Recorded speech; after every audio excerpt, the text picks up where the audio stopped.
جہانگیر کے تخت سنبھالتے ہی ایک دلچسپ اور اہم فیصلہ سامنے آتا ہے۔ اس نے اعلان کیا کہ بچوں کو خصی کر کے فروخت کرنے پر پابندی ہوگی۔ یہ ایک بڑا سٹیٹمنٹ تھا، کیونکہ اس کا صاف مطلب یہ تھا کہ جہانگیر کے زمانے تک خواجہ سرا بنانے کا یہ عمل اتنا عام ہو چکا تھا کہ اسے روکنے کے لیے شاہی حکم جاری کرنا پڑا۔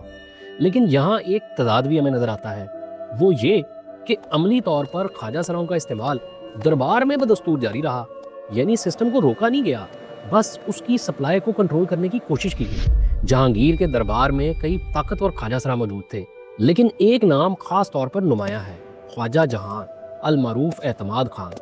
یہ وہ شخص تھا جسے جہانگیر بے حد عزیز رکھتا تھا، اور یہی اعتماد خان ایک ایسے موقع پر سامنے آتا ہے جہاں تاریخ کا رخ بدل سکتا تھا۔ جب جہانگیر کے بیٹے شہزادہ خرم یعنی مستقبل کے شاہ جہان نے بغاوت کی اور آگرے کے قلعے پر قبضہ کرنے کی کوشش کی، تو اسی اعتماد خان نے آگرہ قلعے کا دفاع کیا اور باغی شہزادے کو اندر داخل ہونے سے روک دیا۔